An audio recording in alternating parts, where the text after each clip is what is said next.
Good morning in Boston, good afternoon for the rest of you joining us, good afternoon and good evening, joining us from Europe or from different parts of the African continent. My name is Ama Edo. I'm Assistant Professor of Anthropology and African Studies at MIT. And it is my great pleasure to welcome you along with my co-organizer, Liliane Mubieyi, Research Coordinator at Avocat Sans Frontières, to the Justice Now Symposium. Before I continue, I should let you know that we have French and English simultaneous translation happening. So for our Francophone speakers, if you'd rather hear the French translation, you have the option of clicking on a small globe that's at the bottom right of your Zoom window and labeled interpretation. When you click on that, you have the option of selecting French and also of muting the original audio, so you don't have to hear both of us. Or both the English speaker and the French translation. And then we also have, I think we have live captioning that will be possible, that will be an option. So next to the interpretation, you have a CC labeled live transcript that gives you either the subtitles in English or the transcript of the conversation, also in English. So first I have to thank our guests or our panelists, our roundtable participants today, who are all based in Germany, for doing this in English. Thank you for bearing with us. And we're here countering imperialism and colonialism, and yet in some ways we are reinforcing English linguistic imperialism. So thank you for bearing with us and having this conversation in English so that we can include as many people as possible. Before I turn over to Elizabeth Caneza, who will be moderating this panel, I just wanted to remind everyone of what we're doing this week. My apologies to those of you who've been with us since Monday, but in case there are new people joining us, I just wanted to remind us of what the Justice Now Symposium is about. This is a gathering that is co-sponsored and co-organized by MIT Anthropology Department and Avocat Sans Frontières, the international human rights NGO, and through which we're trying to get a sense of the state of affairs for movements against racial justice on one hand, and the colonial past in various European countries at this time, and the ways that the two intersect. And of course, the BLM demonstrations of last summer were a moment when it was very clear the ways in which the way that the colonial past is being handled in different European countries was being linked with questions of racism in European societies today, and its many manifestations. So what we've been doing over the course of the week since Monday is that we've taken kind of these transnational perspectives to ask questions about, how do we get here? Kind of what has gotten us to this moment where we're asking what's possible for decolonization and racial justice movements, and also thinking about what justice should look like from a range of perspectives. Before then moving on to a historical perspective where we talked about different reparations movements that have been underway from the Caribbean, claims that have been made to France, question of restitution of artifacts to African countries, and then the state of reparations, the reparations movement in the US. And in order to think about kind of the affordances of transitional justice mechanisms and the different strategies that have been employed over the years, to see the ways that they might inform what's happening now. And then we also had a panel about the different opportunities available through various supranational institutions, whether the UN, the EU, foundations, or NGOs like Avocat Sans Frontières. And so all of these panels have been leading us to this moment where we've started now having country-based roundtables, where the goal is to understand or get a bit of a picture of what's happening in each of these countries around questions of racial justice and the management or the dealing with the colonial past. So yesterday we had the French and the UK roundtables, which happened concurrently. And then this morning, or earlier today, we had the Belgium roundtable, before now coming to Germany. And each table has had its different flavor, partly because of the composition, partly because of the state of the debate in the countries, partly because of just the nature of the activities that are underway in each country. And this is what we wanted. We wanted to get a sense of what's happening in each of these places and to facilitate conversations both among actors within country and across the countries. So then tomorrow is when we have our big inter-country strategy session, which I'm very excited about. Liliane and I are both excited and anxious about how that's going to work.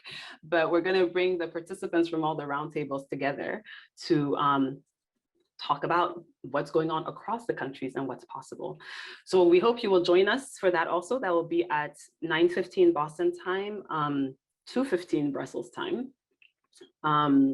And yes, and that will be animated by Rokhaya Diallo, the French author and journalist and director. Okay, so now for the roundtable, I'm going to introduce Elizabeth Caneza, who will be moderating the panel, and then she will take over. Elizabeth Caneza is founder and chairperson of the Caneza Foundation for Dialogue and Empowerment, a non-governmental organization based in Germany with the mission to promote human rights, equality, and diversity. Elizabeth has a long-standing engagement as a community activist and human rights advocate, in which function she advises institutions and implements human rights training. She's also a former senior fellow of the Fellowship Program for People of African Descent of the Office of the UN High Commissioner for Human Rights, and has worked with the anti-racial discrimination section in Geneva. And Elizabeth is currently a doctoral candidate at the law faculty of the University of Potsdam, where she's conducting research on the rights of people of African descent in Germany. So Elizabeth, thank you so much for agreeing to moderate this roundtable today, and I will let you take over from here. Yes, thank you very much, Amma, for the introduction. I'm very delighted to be here with you all today. So a warm welcome to the panelists and to all of you, dear guests, and also dear colleagues who are here with us today. So welcome to today's roundtable on Germany. Before we start, I will just briefly share the outline of the roundtable. So we will start with the debate with our panelists, and then be assured that we will later on open the floor to enable a discussion with all of you. So before I go into the introduction of the panelists, maybe allow me to set a bit the stage when we talk about Germany and racial justice and reparation. So where are we? So let me say that the Black Lives Matter movement has also gained momentum in Germany, especially last year, when we heard more and more voices demanding, claiming rights for Black people, but also demanding justice for atrocities committed in the past under German colonialism. So in comparison with other colonial histories, one could say that the German history with colonialism has been relatively short. However, it does not mean that it was less significant or that it was less brutal. And after World War I, Germany lost its colonies. The history of losing rights, or let's say also the destructions elements that also happened during colonialism continued after World War I, actually resulting in also what we have seen as the destruction and also taking lives of Black peoples under National Socialism. So this is a bit just the stage so that we are all on the same page. And I don't want to say more because we have distinguished panelists who will give us more insight into this history, but also provide more and more information on what is being done in Germany actually to claim rights, but also to realize justice in this area. So it's now my pleasure to move to our panelists, and I will allow them each one to introduce themselves with a few sentences. And I would like to give you one question. After you have introduced yourself, maybe you could answer the question, what is justice for me? And I would like to start with Peggy Pische. You have the floor.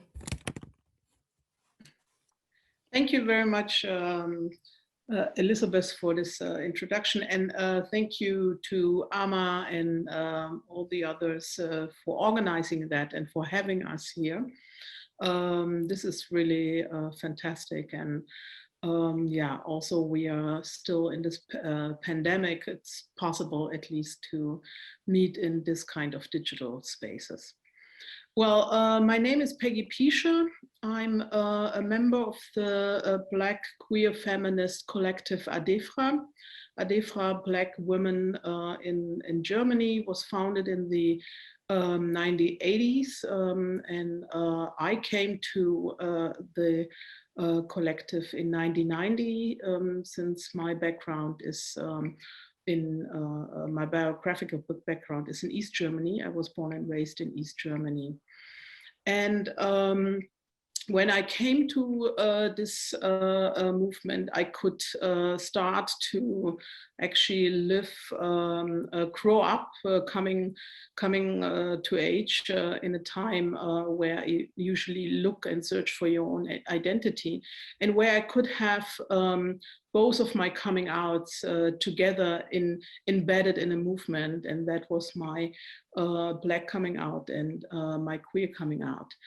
And just to pin it down and not to keep it too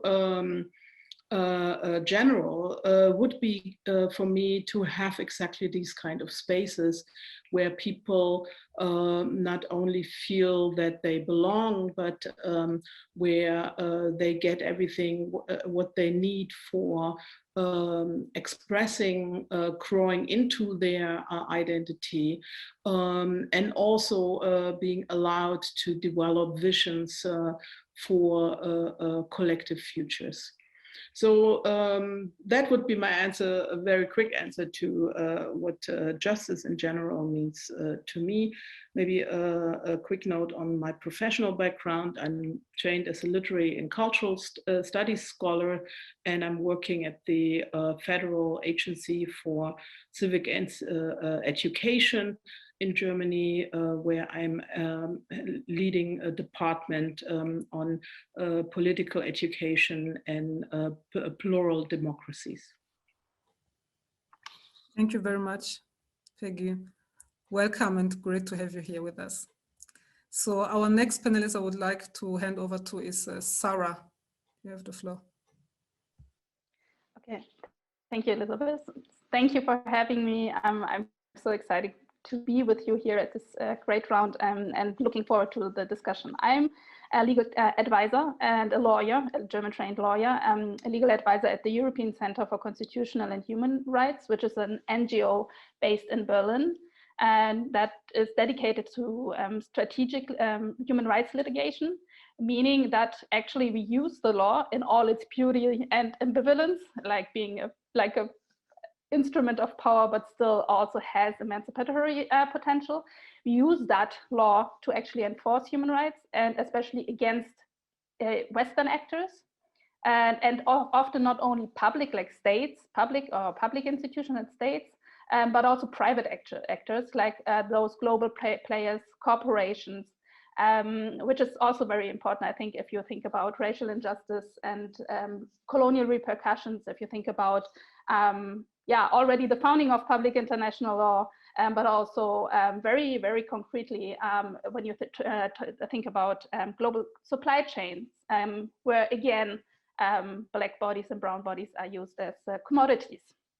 So this is the ECCHR. At the ECCHR, as I said, we use human rights strategic litigation. We also use communication strategies around those litigations, meaning we go to courts, we go to international courts, we go to national courts, but we also want to influence the narrative around those problems like racial injustices and colonial injustices.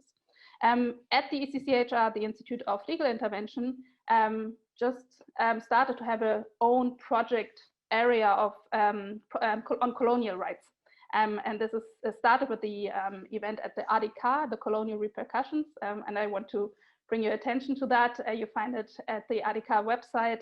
And that was the starting point for our work on colonial crimes, colonial injustices, and actually the restitution of human rights. And this is also my area of expertise. It's international law, international criminal law, human rights law, and colonial crimes. And so what is justice for me? That is for a lawyer always a different, like very, very difficult questions. It is obviously not the law, often not the law, but you can push justice with the law. Okay, thank you. Thank you very much for responding to this question from a lawyer's perspective, and actually also admitting that law can be the tool of the powerful, but it can also be the tool for emancipatory action. So welcome very much, Sarah, and great to have you with us. So the next panelist I would like to move on to is Marit Kupka. You have the floor. Hello, good afternoon, good morning. Thank you for having me. I'm very happy to be here speaking today. My name is Marit Kupka. I am, in like my professional part is I'm a curator at the Museum for Applied Arts in Frankfurt, Germany.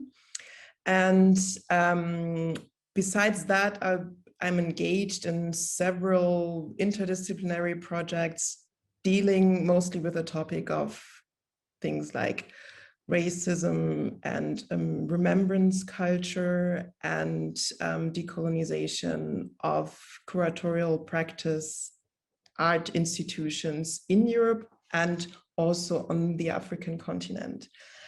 And besides that, I'm a member of the Initiative Schwarze Menschen in Deutschland, Initiative for Black People Living in Germany, ISD. And I'm part of the just newly constituted network. In German, it's called Neue Deutsche MuseumsmacherInnen, which translates into something like, it's basically a network of BIPOC museum practitioners in Germany. And just yesterday we had of ICOM, this international museum network. For those of you who don't know, in Germany, we just had a big gathering online and a discussion about the museum's new definition. And these are like topics I'm heavily engaged in, like what used to be a museum, what is a museum today, and what actually is the museum of the future. And we have this huge project. I think we might talk about it in this roundtable as well, like the Humboldt Forum in Berlin, where all these questions like what the museum or the current museum or what the museum of the future can be or must be, a museum that really speaks to everyone basically who is there, and also of course on what should be shown there and what should not be shown there anymore, and what should happen to the looted artifacts that are still there. And yeah, don't want to talk too much about that because I think we're going to talk about this later as well, especially with the recent events on the let's see, restitution of the Benin bronzes from the Humboldt Forum. Yeah, I grew up in Western Germany, and I think that's, as Peggy mentioned, I think this is also like a fact that might have an effect on like being Black in Germany, that it's a very like complex, there are complex histories and complex stories. And I grew up to, my mother migrated to Germany from Nigeria in the 70s, and my dad is from Germany. So I grew up with like both my parents in Western Germany. And yeah, so I think justice to me is, I would like define it as a structure that enables everyone in their differences to, yeah, be equally together. In short, yeah. I'm happy to engage in the discussion. Yes, thank you very much, and also warm welcome to you. And yeah, very delighted to have you with us, Marit. So just a note, because yeah, we see Jennifer Kamau just also joined us. Welcome, Jennifer. Just for you to know that we were now in the introduction round, and I asked the question, what is justice for you? So when it's your turn for introduction, maybe you can already reflect upon this question. So we will now continue with Angelo. Please, Camufingo, you have the floor. Hey everyone, thank you for having me today, and thank you for organizing this. I'm already very curious for the discussion, specifically because I'm also excited that there are people here who I know on the panel. So that's always very exciting to get like an additional opportunity to speak to these people. Yeah, so my name is Angelo Camufingo. I was born and raised in Potsdam, so I guess Eastern Germany, but after the reunification. So, but I mean, that's also an interesting fact, because was that reunification actually already the end of Eastern Germany? Is a different discussion, I guess. But yeah, so I'm a student. I study French and English in a teacher's program. Currently my master's at the University of Potsdam. I do live in Berlin though, and I am mainly, I guess, an activist. I was engaged in Black Lives Matter Berlin. I was part of multiple university groups, formed a Black university group with friends.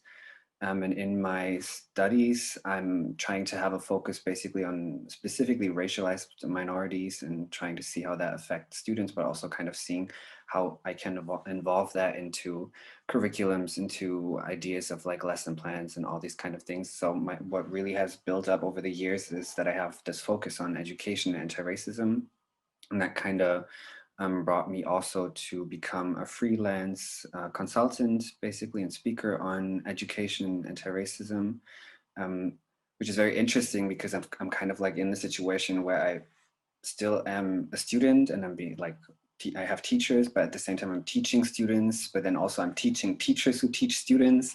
So there's like a lot of layers to these things, which is very interesting to reflect on. And next to that, I do a lot of research currently in regard to racialized emotions. So really more part of the anthropology situation, which is also interesting because just last week I was asked if I actually see myself as an anthropologist. It's also interesting in regard to colonial continuities and how anthropology has basically added to a lot of racist narratives and epistemicides and all these kind of things. So yeah, that's kind of my background. I don't think I forgot anything. And in terms of the question, it's a very difficult question also, again, because of all these different roles I have, like an activist, a teacher, a student, and there's so many layers to what is justice and to whom, especially also this, like when it comes to age kind of. I would say, without analyzing it too deeply, it's kind of equitableness to me, but also self-determination, and maybe also space and voice. Voice not from an able-bodied point of view, but like voice, whatever that means in terms of being able to express yourself. I think that's what justice is to me. Yeah. Thank you. Thank you very much for sharing this, Angela, and also for introducing yourself. Glad to have you here with us. So, and now we are moving to Jennifer. You have the floor.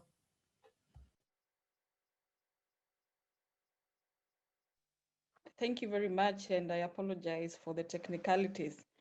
Yeah, my name is Jennifer Kamau. I am a migrant who came here to Germany in 2012, of course, fleeing our countries after so many years of colonization, and coming to Germany to seek better lives for me, for example. And entering Germany, I found that goods can enter very easily in Europe, but goods from Africa can very easily enter Europe, but people from Africa are not allowed to enter Europe. And I found chaos within the fact that Germany has no migration law, and the chaos that is that has been caused through the asylum system. There's a whole lot of chaos because of lack of also the migration law.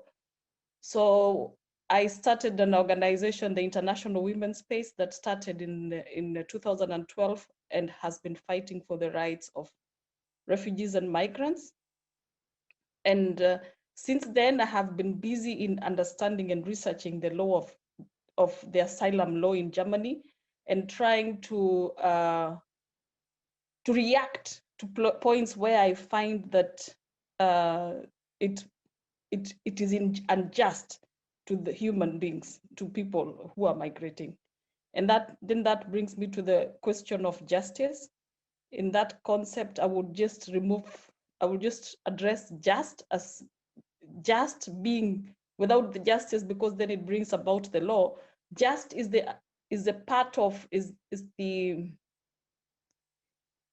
possibility to be equal in every way, ethically, religiously, morally, in the law, even also in the concept of law. That is what I would define justice. Thanks.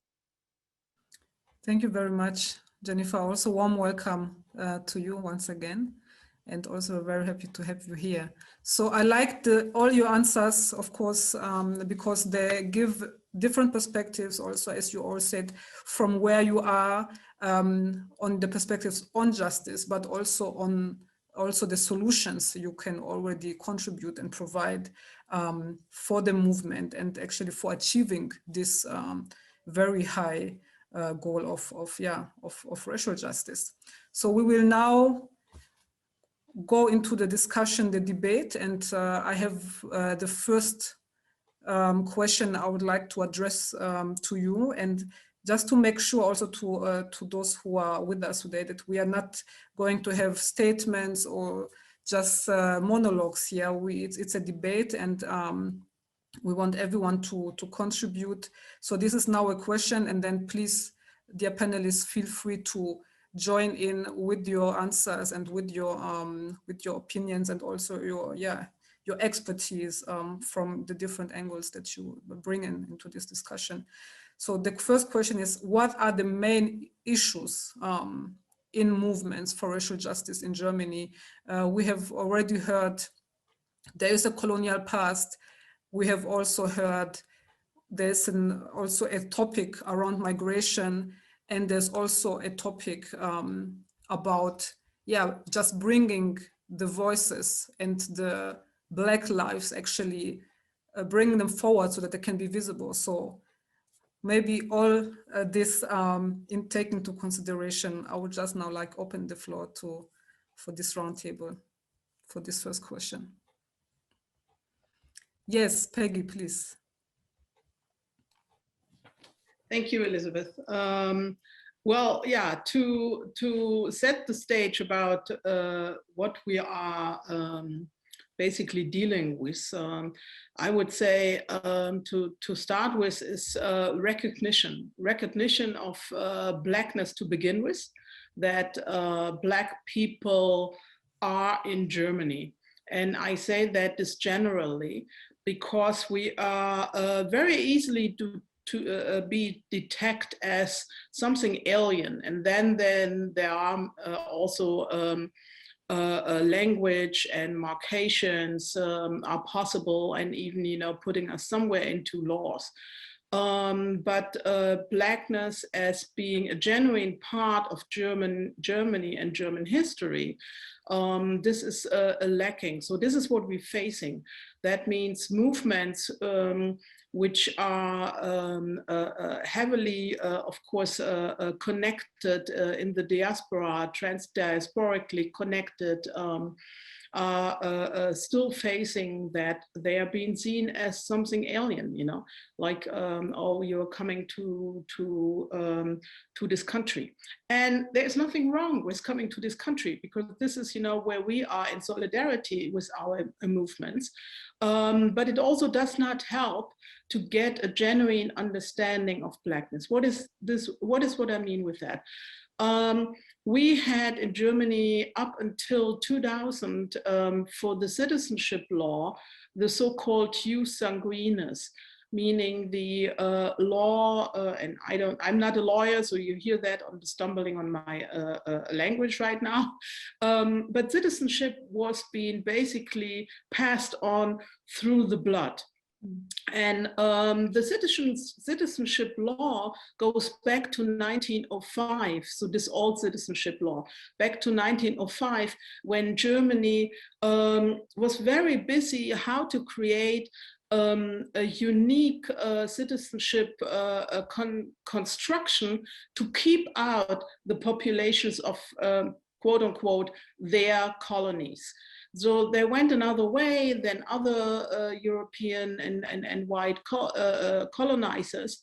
But this, since, yeah, you already mentioned that, Elizabeth, that Germany always, you know, feels like that the colonial past was different from other European empires, and it wasn't that long, it wasn't that impactful. Yes, it was. I mean, it was on so many grounds, but certainly one very, very important ground is the one of citizenship. So up until 2000, we are pretty much the only country in Europe with this kind of citizenship law. The back then democratic green government coalition changed the citizenship law, and yet here we are more than 20 years later, and we still not have that completely implemented. And that is not only a question of administration and politics, it is a question of the mentality of Germanness. Germanness still equals whiteness.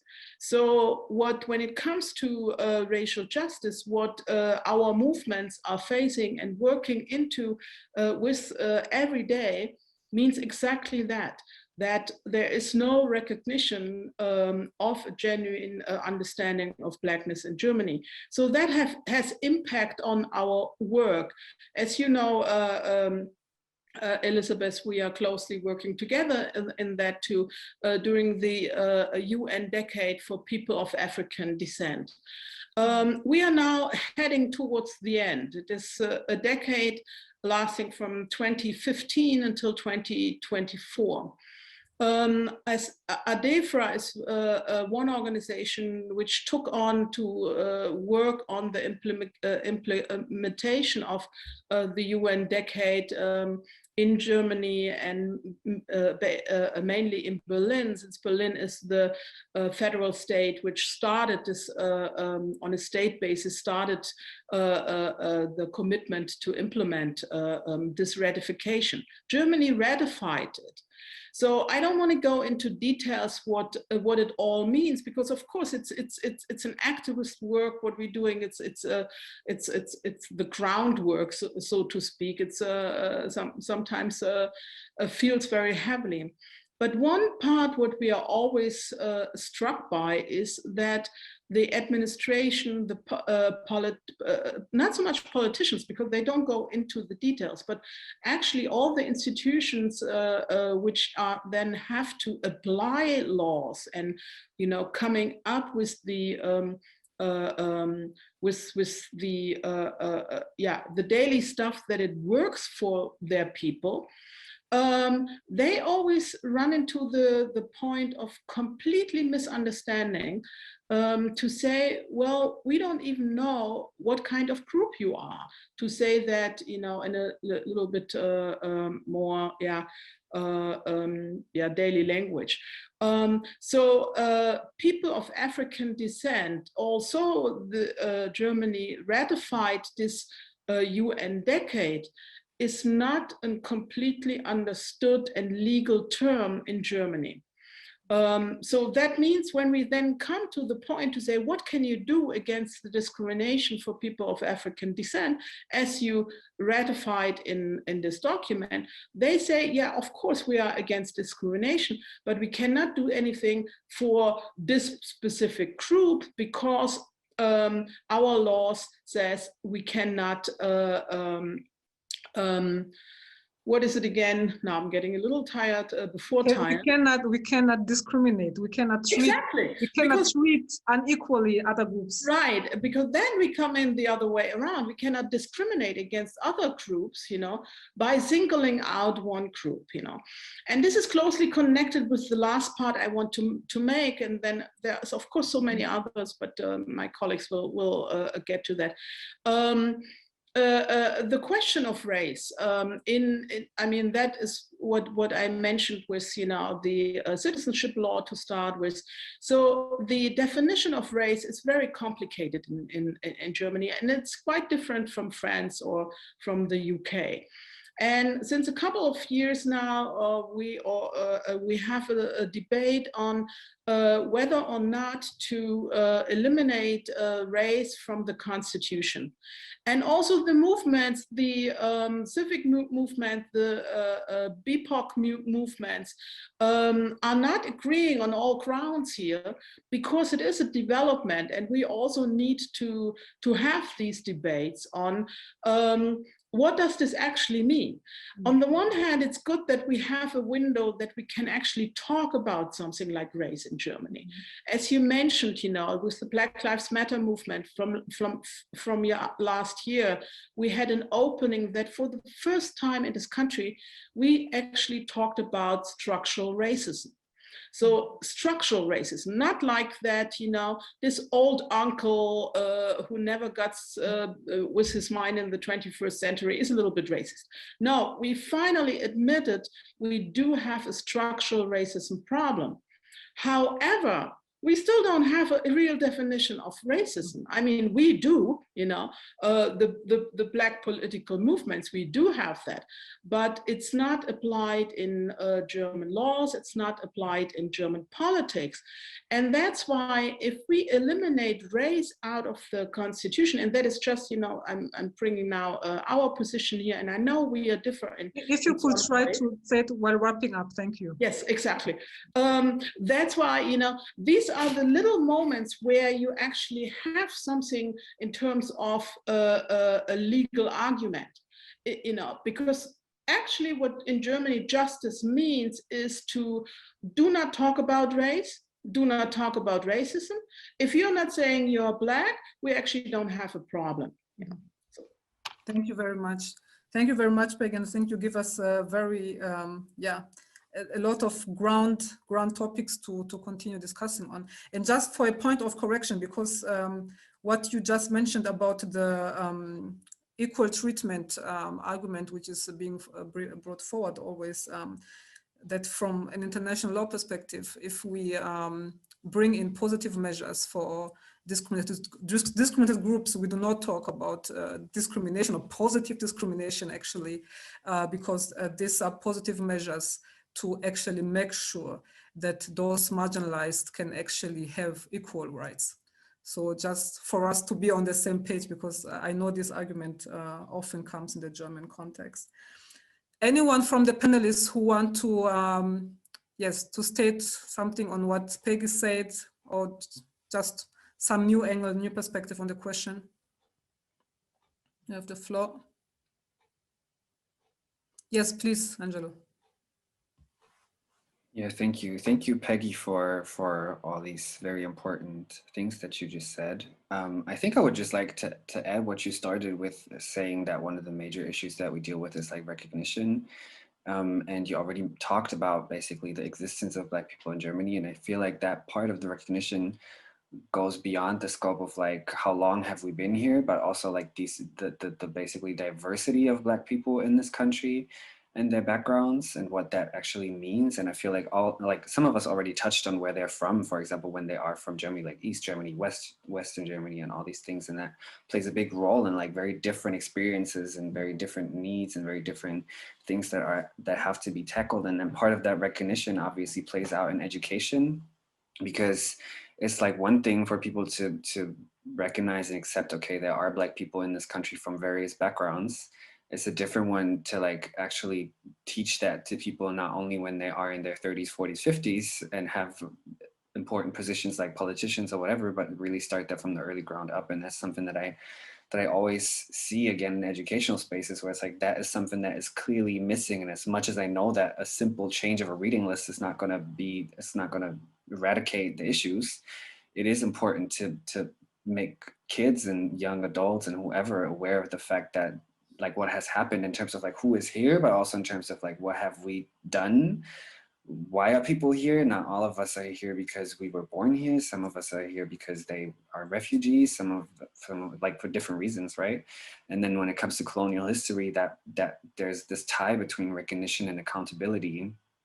And I guess accountability would be the next thing that is something that we really always try to focus on, or that, yeah, in the groups that I have been active in, where it's like, okay, so first of all, we do have to deal with the fact that there was a form of slave trade in the country, German-Prussian Empire. We have to deal with the fact that there were human zoos in this country exhibiting Black people. We have to deal with the fact that like there was a racist colonial nostalgia during the Second World War.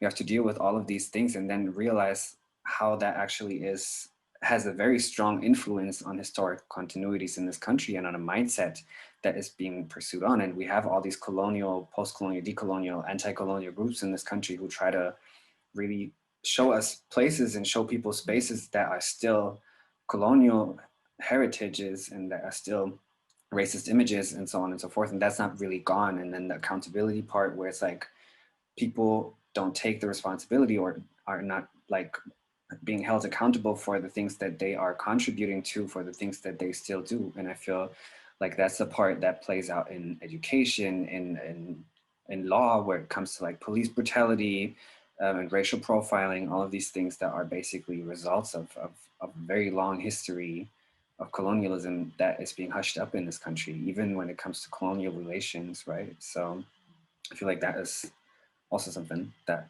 we constantly need to focus on and need to stress. Thank you very much for this, Angelo. So both of you and Peggy, you mentioned the historical legacies and also how it reflects actually in our today's reality. Peggy, you mentioned the non-recognition of Blackness in Germany. You said being German is actually being white, so which makes Blackness always, a contextualization of alienness, so something which is something or someone who does not belong. So this from a theoretical perspective, so I would like to direct the next question to Jennifer, because we also have to ask ourselves, so what do communities have to do then? Actually, because we can talk about it, but the response I also often get is, yes, what can we do? What can we do about it? So Jennifer, if you could maybe share your experience or also your perspective from the movement which you are supporting. Thank you, Elizabeth. But just before I answer your question, I will also want to point out on the fronts in which racial justice is being waged in this country. And it projects very clearly through the asylum system. And with the asylum system, that's where you find the worst forms of crimes against humanity, because this is where you find brutal structural violence in the form of deportations. This is where you find the lager systems. This is where you find people facing the residence flicht, and the residence flicht is simply a law that dictates once you're registered in one district, you are not allowed to move to the next district, even though officially they have all your data and they have everything about you, but you're not allowed, your body is not allowed to move. This also translates to the isolation that people are put through the asylum system. Basically, the asylum system is a very brutal system, and it's a continuation of colonialism. So what I know that we have done since the 2012 movement, we organized as refugees and came together to occupy a space in the middle of Berlin, the capital. And this something people did from different parts of Germany who are faced by the asylum law. And with that organization, there was then the Oranian Platz movement, which confronted the asylum system like head on. And with the occupation and our presence, the politicians were no longer able to ignore our presence in a space like Kreuzberg. So the things we were confronting in that time was this Residenzpflicht law. There was a voucher system, and this voucher system was the biggest form of dehumanizing, because the voucher system was what you got from the support you got from the state in order to enable you to live. But with this voucher system, if you had a voucher which had a denomination of 20 euros, you entered a supermarket, you had to calculate the commodities until they fitted into that 20 euro voucher. Because if it is less than 20 euros, maybe it amounts to 18 euros, they were not allowed to give you back the 2 euros in forms of cash. So this was something also that we really confronted in that time. And the other thing we confronted the voucher, it was the Residenzpflicht, the voucher system, the possibility to learn the German language, even when every letter that came from the asylum was formulated in German, let alone understanding the language, understanding the whole system in a German perspective, and yet you are not allowed to learn the language. The other thing we were confronting is that we were not allowed to work, or we were not allowed to study. These are a whole violation of basic human rights. So how we tackled this was by starting a movement. And with this movement, we saw the change because certain things were achieved, even though they come back. The Residenzpflicht was abolished in around 2014 as a result of that movement. And the voucher system was abolished, even though now they come back in a different way. And then with the migrants, the refugees that came in 2015, the concept of the integrations law, the integrations cost came as a result of the demands that we had formulated in that time. So how we have been able to confront the system is through self-organizing and being very direct on being very consistent on demanding for the change of the asylum system. Thank you very much, Jennifer, for sharing, yes, this experience, and also for actually, also showing that success is possible and that change is possible, but it also requires, as we see, the commitment and also the ability of concerned communities actually to fight for the rights. Thank you so much for sharing this. So we have raised hands from Sarah and also Marit. I don't know who came first, but yes, whoever wants. You want to go first, or shall I? Yes. Oh, okay. Yeah, actually, it depends on what. Yeah, or just go first, because I wanted to add something to what Peggy said earlier. Sure, go ahead. I don't know. Okay. Yeah, just I wanted to add something on the topic of recognition. Like also from my work background, what I experience is that when we talk about topics like restitution or trying to get into negotiation with like countries on the African continent, it seems that the diaspora in Germany is never really engaged in those discussions. It is as if it's just like a discussion between like Germany and certain African countries, and not that there is no recognition of people and groups living in Germany, working in Germany, and what they might contribute to that discourse. So it doesn't, I think, yeah, this is actually something I just wanted to add from this cultural background. And when the Humboldt Forum was set up in Berlin, or the concept was like set up, it was very obvious that they tried to build a forum or a space where like the world, where cultures could like meet and come together, as they said. But it didn't really mean those other or labeled as other cultures that are actually in Germany, living here, being part of Germany. It's as if they don't exist. And I think it's even more non-obvious or obvious with those with Black communities, because there are of course many other communities and many other groups living in Germany, Germans or migrants, that are not seen as integral part of German society. But so those put together, but on top, of course, there is like the Black community that is not really recognized as part of this. So that even has consequences when we talk about racism and structural racism, that this is seen as something tightly connected to migration, which is not wrong, but which is not like the bigger picture, because racism is connected to Germany's colonial past. And since there's hardly anything known about like the colonial past, of course, in the communities, in the activist groups, we know a lot about German colonial history, but this is nothing people learn in school about. It's not like common knowledge. And so, yeah, there is always this weird discussion about racism. There is no academic research.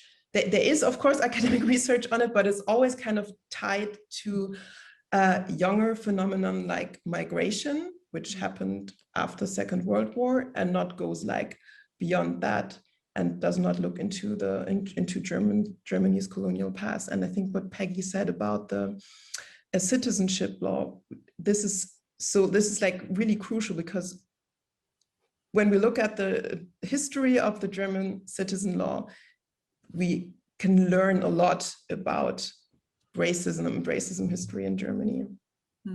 Thank you very much, Marit. I have a follow-up question to what you just said, because it also goes into also what Peggy already mentioned.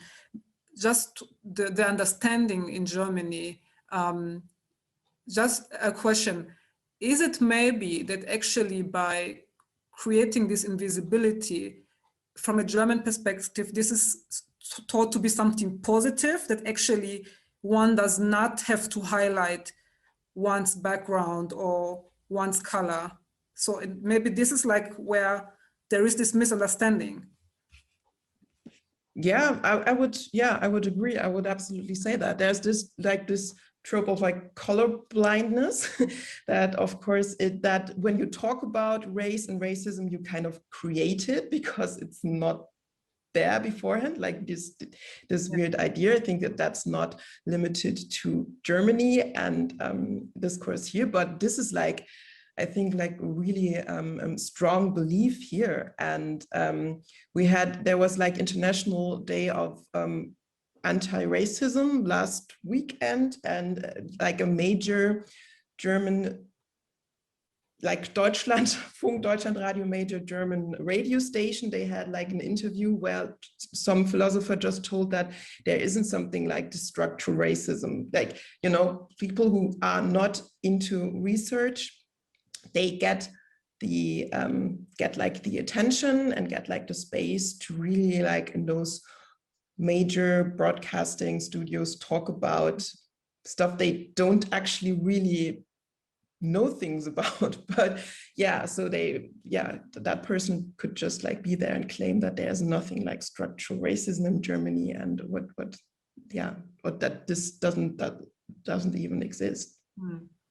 Thank you for sharing that. So actually, so we have the lack of recognition, and then at the same time the denial of a structural form of discrimination against people of African descent, and the notion of race as such. Yes, Sarah, now. All right. Thank you for waiting. It's your turn. No problem. No, I just want to very briefly pick up two strands that were mentioned. One is the recognition part, and the other one is this allegedly short colonial past, German colonial past, which actually goes hand in hand with a very long colonial amnesia in Germany. And when we think about Namibia, when we think about even Tanzania, Togo, and so forth, Cameroon. And in our project work, we really try to address that colonial amnesia and also that recognition part, especially when we, first of all, because when we think about the negotiation going on between Namibia and Germany about right now, and the way they talk about reparations, and the German government over and over again is like trying to avoid the term reparation because that means a legal obligation. And just added something like healing the wounds, so which was rejected by Namibia. And this is obviously problematic, and this also goes back to the idea of justice. Is justice morality? Is it a legal obligation? What we try to do is, on the one hand, to connect past and present to show that the colonial past has very strong colonial repercussions and transgenerational exclusion from political power and land. Like in Namibia, this is so apparent. It's just a perfect example for that. But also that if you look at the negotiations between Germany and Namibia, not only that you have the problem that it is an interstate relationship, but also again that individual rights are negotiation leverage instead of an individual claim of justice for colonial injustices against the German state. And also, again, like representative of the Ovahereru and Nama, they are not involved in these negotiations. And there is a strong, very apparent problem with participation rights of the descendants of those who suffered from the genocide in Namibia. So again, this is where law can be quite powerful if you frame it as a legal obligation. And this brings me back to the second point, the recognition part, because when we also work, and this is a very young project on the restitution of ancestral remains. Again, that goes back to the recognition that these are not objects, those are person and like people, human. This is connected to humanity, and at the keynote, the notion of personhood was mentioned, and we, through this strategic litigation, want to make sure that this is heard in the public sphere, in the public space of a court, and around that with the communication strategies. And I also was very intrigued by what Merit said, because what we also try, especially with the Ancestral Remains Project, is to contextualize these litigation efforts. And they will, I can't tell you in too much detail because we are in the works of it, but it will be very innovative. And we want to frame it with artistic interventions. Again, exactly where those communities decide how they want to address those amnesia. And this would be super interesting we started working with Berlin Postcolonial, and I just met with your colleague, or just talked with him, Taye Della, from ISD. So I think there's so much potential to like really connect those different movements and different trans-border collaborations in that regard. And we're trying to do our best as lawyers, because we understand our role as Western trained lawyers to support those sort of claims to justice. We are just support role there. Okay, thank you. Thank you, Sarah. And then actually we just stay right there for the next question, because we have actually entered for some time now the realm of like the claims for justice.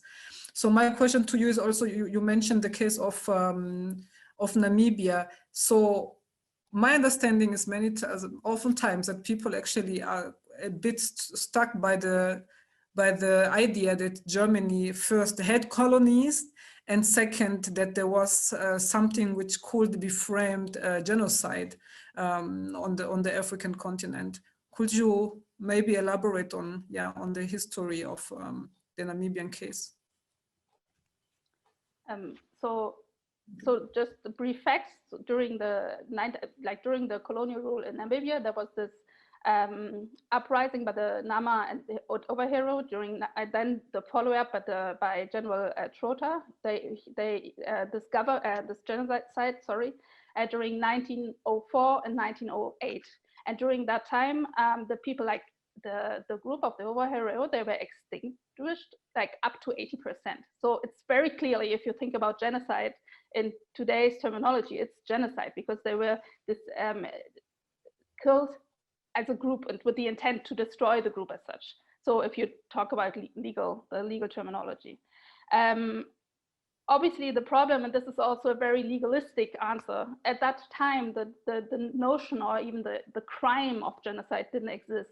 And then this is a very colonialistic, very, and we have to decolonize that idea of the temporal law. This is together with the statute of limitation argument, always the same argument why there shouldn't be or can't even be any accountability.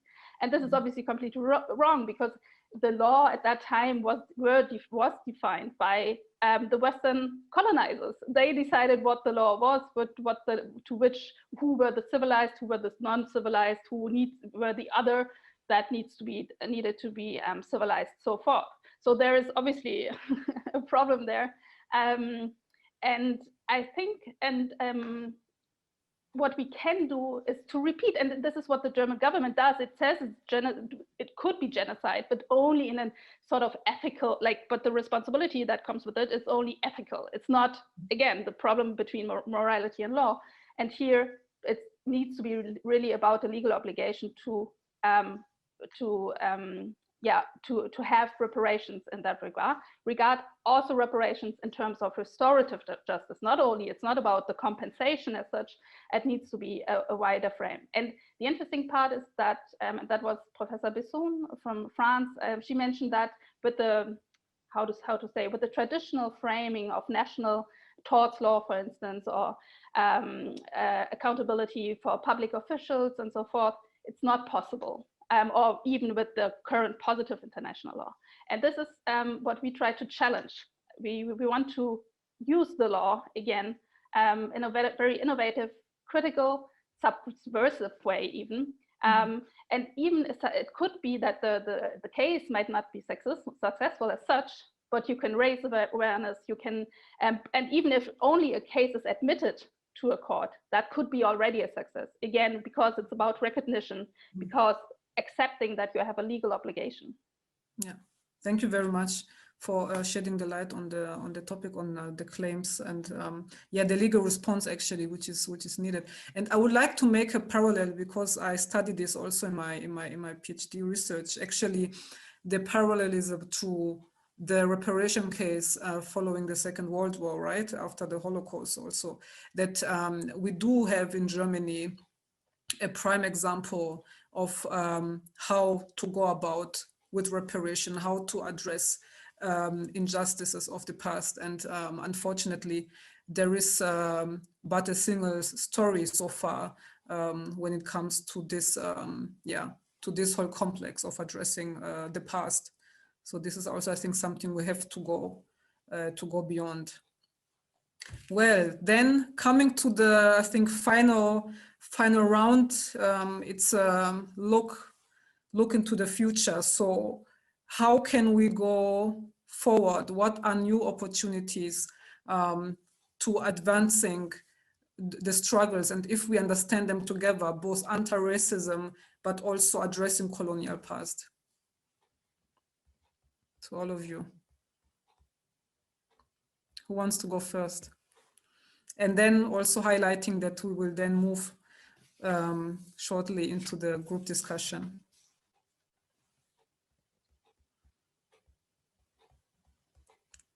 I'm sure you do have great ideas and demands of what needs to be happening.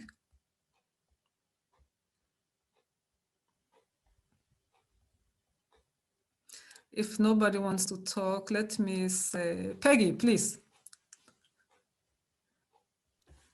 I was trying not to go first again. Yes. Yeah, so I think what we need in the future is that, well, we need help from the international side, that being more, you know, our movements, our activist movements are very well connected internationally, trans-diasporically. But we also need more pressure from the international side on the German case on so many angles. So when it comes to exactly the understanding of Germanness, when it comes to the understanding of colonialism. I mean, Germany usually still get this pass by arguing they have the German Sonderfall of colonial history, and all the other European colonial empires just moving on and say, okay, that of course needs to stop. We need more pressure from this side. And of course, I think we actually on the activist path, we are on a good way. We are doing this work 24/7, usually on the 25th hour of the day. We do get more public recognition, but also what we need to focus more in terms of our own movements is that the measurements of success should not be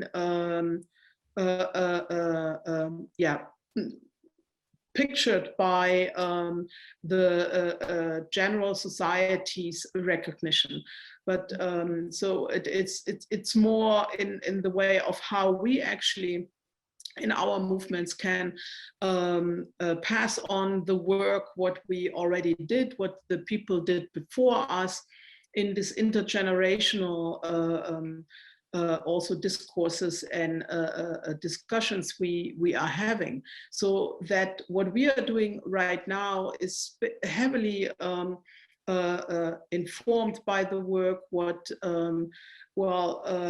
the Black diaspora, for example, also in the early 20th century did, when they were embedded in anti-colonial movements in Germany, but also in the back then colonies.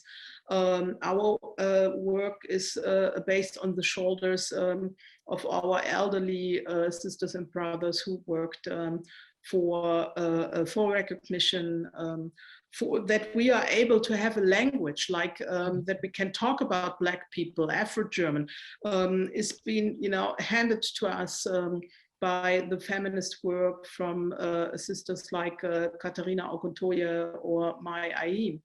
And also that we are actually having scientifically deeply researched definitions of racism, and not just having this wobbling thing of whatever, as you said, Marit, who feels like can say something about racism. It's because our people do that. Professor Maisha Uma has a scientific definition of racism. We are using them. Our work is based on that, and I think that is a success. So I think I would say would make 3 points. One, empowerment within our movements is to look into the movements, look into our history of our collective movements, our collective memories, and get empowered by that. So we are here, we have language, we have pushed the margin of this country over and over again. This is success. Secondly, in terms of the general white society, the other countries need to step up and holding Germany's feet to the fire more. Not just only in the European Union, where Germany is getting sanctioned every time and again to ratify and amplify whatever they assigned, but really to it within all of this discourses on colonial past, on restitutions, to bring that in, that Germany is somehow on a crazy path, like 100 years later, still saying we have the German Sonderway, And third, that is also internationally, we are very well connected, and that also means that we need to keep on doing what we're doing here to educate each other within our movements about the conditions in our countries, conditions in our national histories, in order to not follow this official narratives which are usually out there. Thank you very much. We have already questions from the chat, from the participants. Someone from the panelists who want to say something before we take the questions? Yes, Jennifer, I see Jennifer and Marit. Maybe if you can shorten it so then we can take both of you. Yeah, thank you. I think what also needs to happen is to acknowledge what colonialism and exploitation has been doing to our countries. And that brings us to the fact that when we talk about refugees and migration, the issue of why people are fleeing is never addressed. The issue is how people are fleeing and how they are going to be stopped to flee. And as long as the things are still going on, wars are still being manufactured in our countries, there's still continuous exploitation in our countries. We say it very broadly that we are here because Europe still continues to destroy our lands. Thank you very much. Marit? You have to unmute. Okay, just pressed the wrong button. Yeah, thank you, Jennifer. I think this is like super important to be added. I wanted to add something to the third point Peggy just raised. I think conferences like these are super important, that we kind of like educate ourselves and be able to build or broaden transnational networks as well. And because I have the feeling that Germany is still seen as a country that kind of deals in a good way with its past, just limited to the time of the National Socialism, that you have like, there was this learning from the Germans, from Susan Neiman, who just wrote the book on and set Germany as an example for the dealing with the enslavement part of like in the US, which is kind of weird and interesting because in her book she kind of left out the whole German colonial past.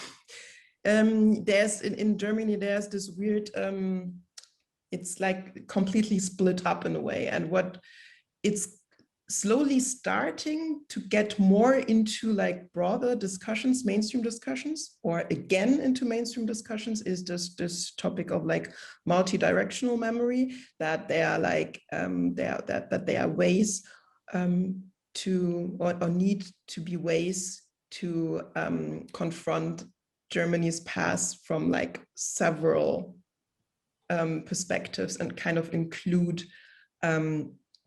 like all the things that had happened in the past, because many people, as Sarah told about like the genocide in Namibia, many people don't know about this, and that there is more in the German past than like only, which is kind of weird to say about, but only like the National Socialism and the Holocaust in Germany, of course. But it's Germany is like super far behind in like these discussions, that like Michael Rothberg like had this book and all his works on multi-directional memory published 12 years ago, and it has just been translated into Germany this year, I think. So I kind of feel that the German discourse is kind of 12 years behind in a way.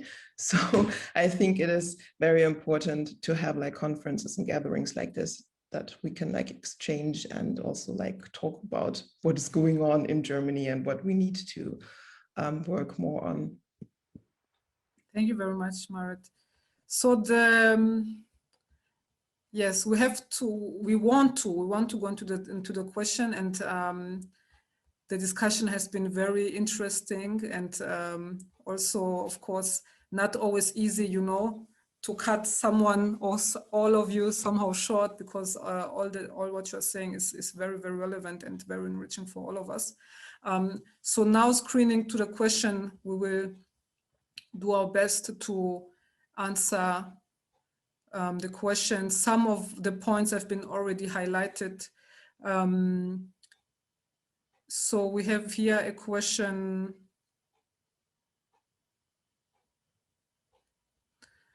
Someone asked actually the question of about race. I'm interested in how the language of race is resisted in Germany and whether Black activists see a broader connection with other racialized non-Black groups, for example, asylum seekers, Jews, etc.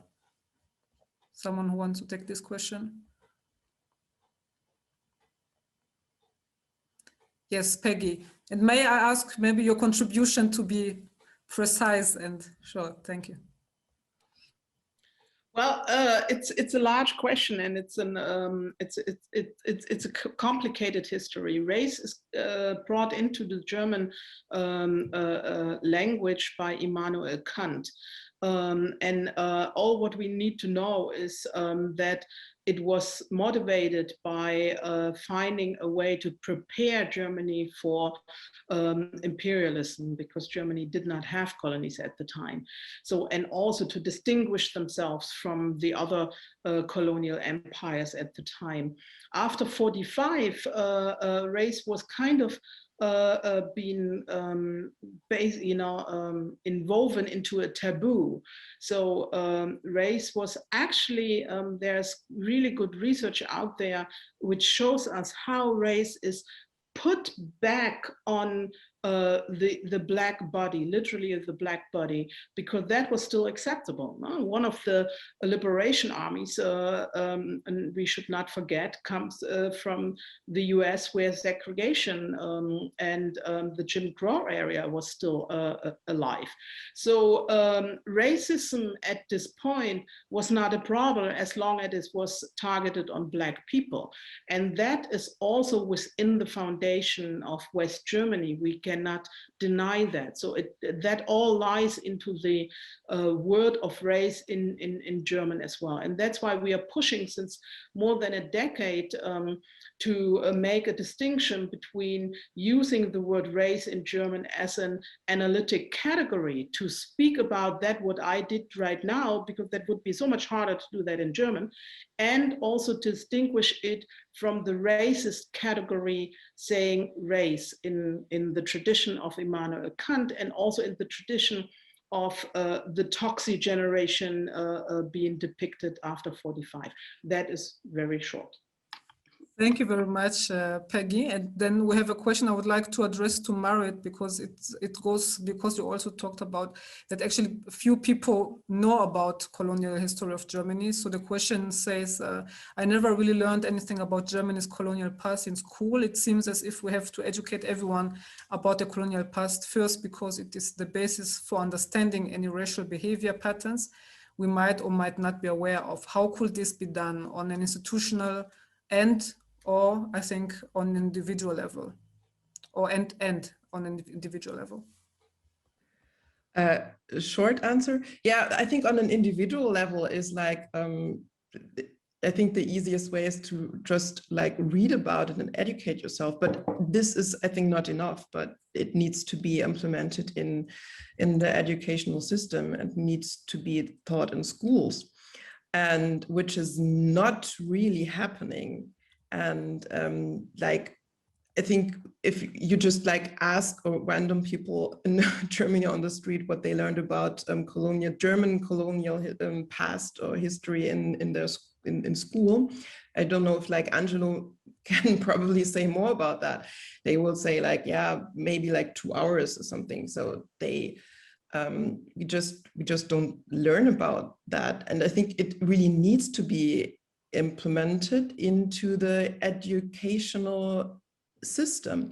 And on top, I think it's important that there needs to be like more research on it. That we don't have like academically rooted research on Black studies, Black German studies, or Black studies in particular. There had been like initiatives like that, but they kind of failed for several reasons.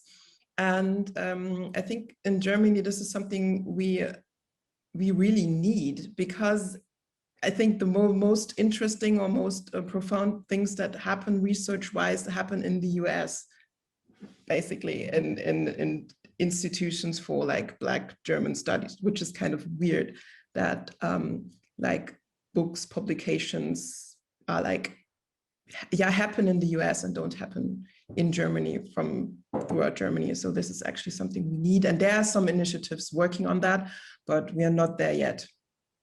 Okay, thank you so much. And also maybe directing it to Angelo.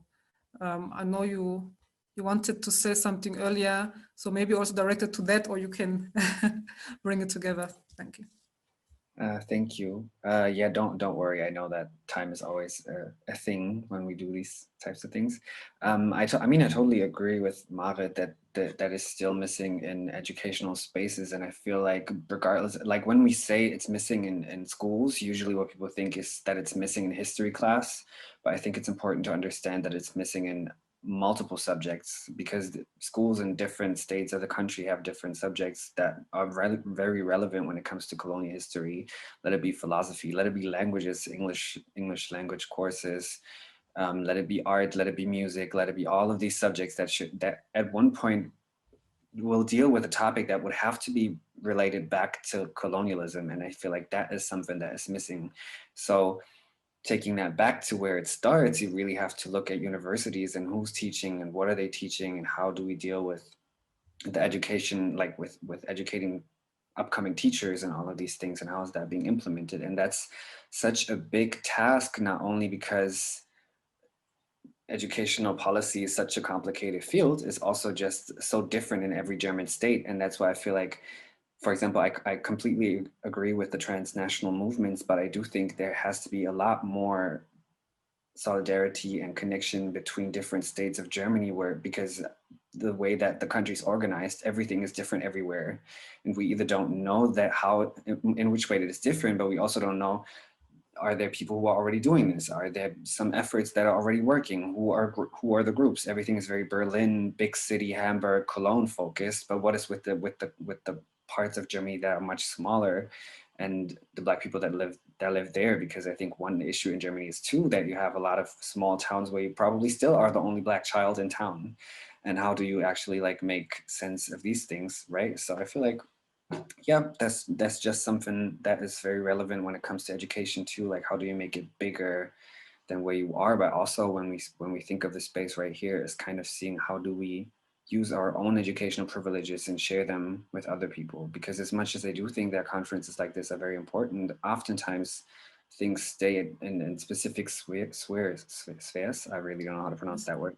I do think that is very important too. And then when we look into connecting topics like class, migration, refugee topics, all of these things, who is getting what information, how much do we keep to ourselves, who knows about something, do we actually include these voices? So also, like, if we think about a more community-oriented space, like thinking our own struggles, but also our achievements more intersectionally in terms of like, who else needs to hear this, and am I doing a good job of sharing the privilege that I have reached by being educated, for example, in higher education and all of these things. Thank you very much for this, Angelo. So given time, and we have to close very soon. Unfortunately, at this moment, we cannot take any more questions.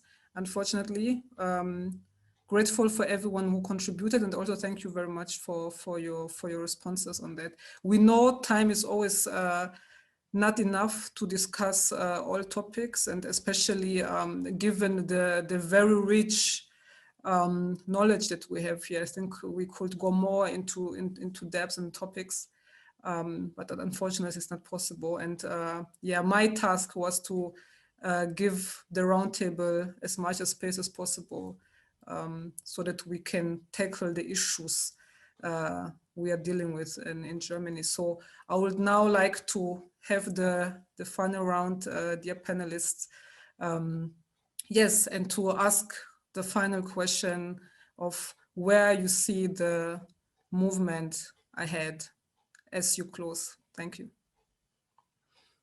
So who wants to go first? May I start? Because yes, it also can be connected to a question that I saw in the Q&A. Because there was this question about collaborations of scholars and lawyers working together to address questions of intertemporal law and all these, like genocide and so forth. And the answer is yes, there is already such a network in place. ECCHR is actually working very closely with Christopher Marchand, who was at the Belgian roundtable. And so we have a call tomorrow morning. So yes, there's a movement of lawyers addressing these, the question of colonial crimes, and we want to continue that, especially also, as I said, with the for coming up projects with artists, social activists. That is so important for our work. So please get in touch. And I think this is my answer, only through this transboundary way. And it's already in place, it's happening. Thank you very much. Who wants to go next?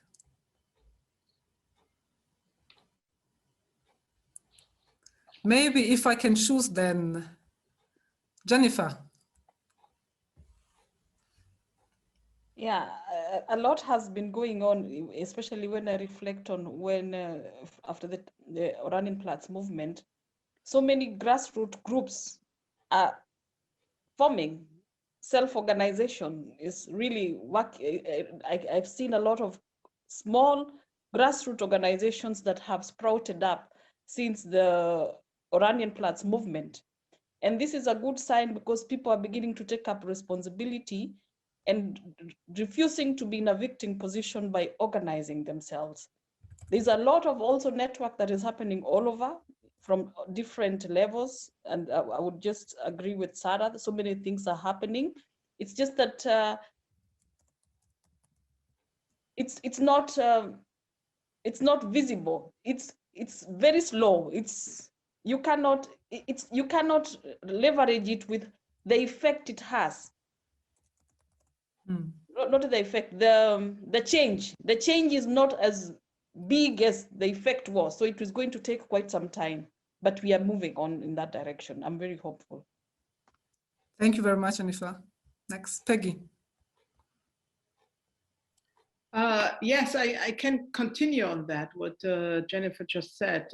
I think so too, that the effect is there for us, but the change, that's why I said, we should not just bound ourselves by measurements of success from neoliberalism, etc. But however, we still have to push and push every day. And yeah, so where I see ourselves is to continue our inter-community work, differ with, for example, also with the AWS, we are working together and hopefully can support that each other much more. And yeah, that we will go this path together. And one aspect, for example, is pushing this year United Nations decade, that we come out with strong measures which translate into really the diminution of anti-Black racism, and also putting together and institutionalize knowledge being produced by Black people for a long time. Thank you. Thank you very much. And then Marit and then Angelo, yeah, take into consideration that we have reached the end of the session. Yeah, as I just said in my introduction, that there are like networks that start building, like the BIPOC network of museum practitioners. And what we do is to also try to mentor and support younger people, like students, to motivate them to be yeah, an integral part of German or European culture in a way, so that to really like tackle all these institutions and their like how they grew and their meaning and their histories, and to kind of break open the walls to form something new and more in like more something that really reflects the society we all live in. And yeah, it's like slow little steps, but there is some movement. And yeah, I'm quite positive about that. Thank you very much, Marit. Angelo, please. Yeah, I think like a lot of the things that I would say as a closing statement I already said when I answered the last questions. I think we move. That's really all I can say. I feel like the last year was probably in terms of the publicity it received the best for BIPOC because it was a big stage for politicizing ourselves. That's the potential that I see, because if you look into white groups of people, for example, I don't necessarily I'm not too hopeful about what has actually stayed there in terms of like consciousness, but I do think like really continue setting the stages to educate ourselves and like pull each other in and share privileges, share knowledge, share whatever there is that we can share, and try to make it a bigger and bigger and bigger moment is something that might be a great potential coming out of the last year and everything that has happened. So, and thinking that interdisciplinary and intersectional might be a great chance. Thank you very much. I thank all of you for your contribution, for sharing with us what you know and what you are doing and what you are fighting for. And yes, thank you also to all our participants and those who joined the discussion today. Thank you for joining us. And with this, I would like to hand over to Amma. Thank you all. Thank you so much to all of you. And thank you, Elizabeth, for doing such an expert job of rallying all these voices across so many questions with the Q&A, and it's, and so many topics that were raised. Really well done. And thank you all so much for the work that you do and for sharing it with us today. I think there were so many, it was so exciting to be on the audience end, because so many of the themes that were raised here actually came up on the other roundtables also, right? So questions about education or the lack thereof on the colonial past of these different European countries, questions about definitions of race and the ways in which that's used in kind of the legal system, right? The way it's strategically levied, the question of the inclusion or recognition of diaspora groups in these broader debates about restitution or about addressing the relationship between former colonial powers and former colonized countries or populations. So all of these themes have come up in all the three other roundtables. But and you've also mentioned the fact that there are different temporalities to the movements, right? So I think it was you, Marit, who said sometimes it feels like the German movement is 12 years behind, And I think there's something, this has come up also. And you've also said, I think Jennifer, was you, the fact that the impact of what has happened is so great that the change that's happening can only feel slow in relation to that, even if there is change happening. And it seems like there are things in this moment that are making, that are opening up new avenues. And I'm very grateful that you all raised the value of having these transnational and interdisciplinary conversations, right? And thinking about the ways that those of us who are in privileged positions can sort of expand access, right? Invite more people around the table. And that's exactly what we were wanting to do with the symposium. So we're so grateful that you accepted our invitation. ISF, Avocat Sans Frontières, is also working on or involved in connecting lawyers working on these questions across different geographical locations. So absolutely creating connections and linkages is what we're after.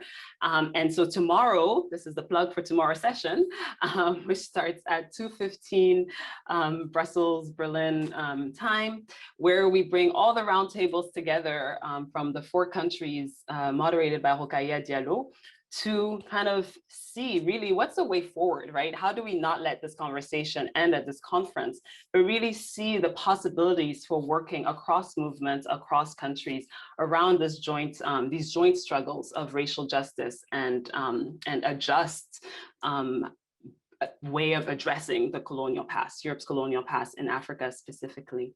So again, thank you so much to our panelists. Thank you so much to our moderator, Elizabeth Caneza. Thank you so much to our audience for joining us.